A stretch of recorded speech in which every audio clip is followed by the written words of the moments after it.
Kwa karne ya sasa hivi wote tunafahamu juu ya maambukizi ya ukimwi na wengi tuna elimu. Dhumuni kubwa ya kuadhimisha sikukuu ya leo kidunia uwaga inakuwaga mara kwa mara kwa ajili ya kuendelea kuhamasisha, lakini pia kutoa elimu hata namna ambavyo tunaweza kwa ambao wanaishi na virusi vya ukimwi ni namna ambavyo wanatakiwa kufanya, lakini pia kuhamasisha watu kuendelea kujitokeza kupima, kuendelea kuhamasisha hata kina mama wajawazito, kina mama walio na watoto na baadhi yetu hata wanaume jinsi ya kujitokeza kupima na kuweza kuishi na VVU.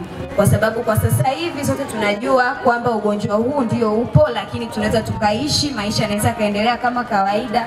Kwa hiyo niko hapa kuwasihi na kuhamasisha, jamani, tuendelee kujitokeza. Kina mama wajawazito ni muhimu sana mnapoenda kliniki, kitu cha kwanza lazima muweze kupimwa, na ndio maana vituo mbalimbali vimesogezwa karibu yenu na viko vingi ambapo viko kila mahali. Amesema hapa mtaalamu wetu kwenye taarifa yake, lakini pia kuna kipande ambacho nimekiona kwenye taarifa kwamba katika kuhamasisha watu kuendelea kujitokeza ziko mbinu mbalimbali zinatumika, lakini mbinu hii nimeona iko kwa wanaume, kwamba wanaume wanakuwaga waoga. Kama binti unaweza ukawa umepata mwenza wako lakini mkasema kwamba hivi twende tukapime, mwenzako akagoma au akafanya, lakini ziko mbinu mbalimbali. Hata mtaalamu wetu amesema hapa maeneo ya makazi na nini, mnaenda mnawahamasisha na vitu kama hivyo. Kwa hiyo tuendelee kuhamasishana jamani, kina mama, jinsi ya kuishi na virusi vya ukimwi. Hatuwezi kumnyanyapaa mtu yoyote anayeishi kwa virusi vya ukimwi kwa sababu ziko tiba na ziko njia mbalimbali, iko lishe pia ya mtu anayeishi na ukimwi. Kwa hiyo kiufupi jamani, tuendelee kupeana moyo na tuendelee kuishi, kwani kuwa na virusi vya ukimwi sio mwisho wa maisha na wala sio mwisho wa dunia. Mambo yanaweza yakaendelea kama kawaida, lakini pia hata mashuleni watoto wetu tuendelee kuwaelimisha, tuendelee kuwahamasisha. Wanapokuwa mashuleni wanapata pia hii elimu, ndio maana ziko klabu kule mashuleni, wanaelekezwa juu ya ugonjwa huu na nini kinatakiwa kifanyike, jinsi gani wanaambukizwa na vitu gani ambavyo wanatakiwa wafanye ili kuepukana na virusi vya ukimwi. Ndugu mgeni rasmi, kwa heshima na taadhima, napenda kutoa taarifa ya hali ya jitihada za mapambano dhidi ya maambukizi ya virusi vya ukimwi katika halmashauri ya wilaya ya Chunya. Hali ya maambukizi ya virusi vya ukimwi. Kwa mujibu wa takwimu za mwaka 2024 kutoka ofisi ya mganga mkuu mkoa wa Mbeya, kiwango cha maambukizi ya virusi vya ukimwi katika mkoa wa Mbeya kimebaki miongoni mwa viwango vya juu kitaifa. Wilaya Chunya ina jumla ya watu 16,540 wanaoishi na maambukizi ya virusi vya ukimwi ambao wako kwenye matibabu ya dawa za kuvubaza virusi, ikiwa wanaume ni 6,362 na wanawake ni 10,178.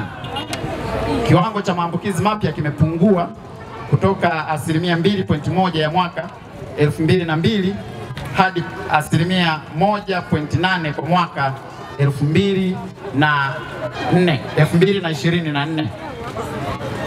Watu wanaoishi na virusi vya ukimwi ambao wanajua hali zao za maambukizi wameendelea kuongezeka kutoka 89% mwaka 2022 na kufikia 92% kwa mwaka 2024.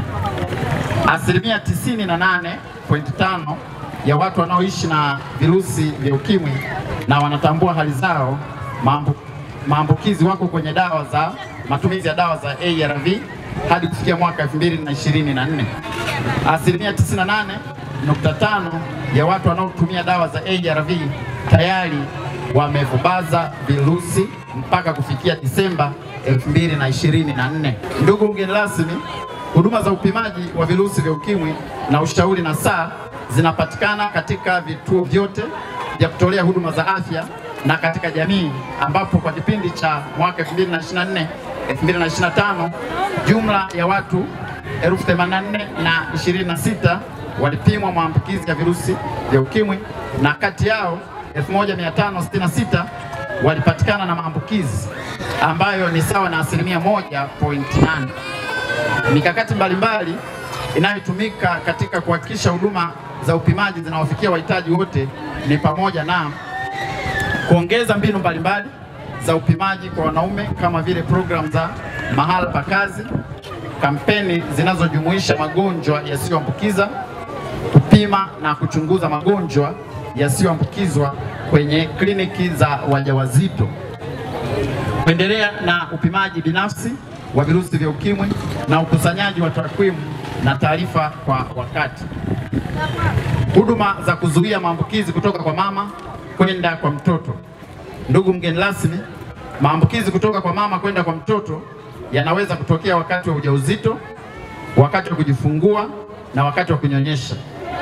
Halmashauri kwa kushirikiana na wizara na wadau wa maendeleo inatoa huduma za kuzuia maambukizi kutoka kwa mama kwenda kwa mtoto kwa kujumuisha huduma za upimaji, kinga na matibabu ya virusi vya ukimwi kwenye kliniki za wajawazito.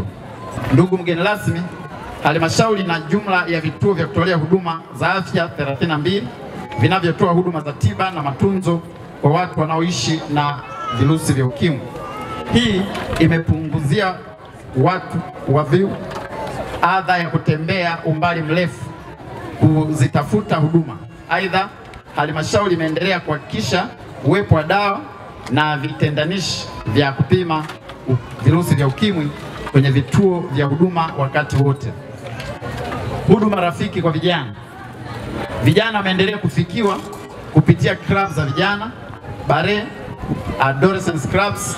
Hii ni katika kuhakikisha vijana wanapata stadi mbalimbali za kimaisha, uelewa wa afya ya uzazi, pamoja na kuwajengea uelewa wa kuchagua njia sahihi za kuepuka kupata maambukizi ya virusi vya ukimwi, magonjwa ya zinaa na homa ya ini.